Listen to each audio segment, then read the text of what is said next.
చుట్టుపక్కలెందరున్నా గుర్తుపట్టలేక ఉన్నా అంతమంది ఒక్కలాగే కనబడుతుంటే తప్పు నాది కాదు అన్నా ఒప్పుకోరు ఒక్కరైనా చెప్పలేను నిజమేదో నాకు వింతే కళ్ళను వదిలెళ్ళను అని కమ్మిన మెరుపేదో చెప్పవ కను రెప్పలకే మాటొస్తే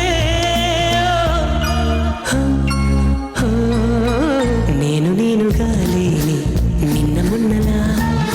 లేనిపోని ఊహల్లో ఏమిటో ఉన్న పాటుగా ఏదో కొత్త జన్మలా ఇప్పుడే ఇక్కడే పుట్టినట్టుగా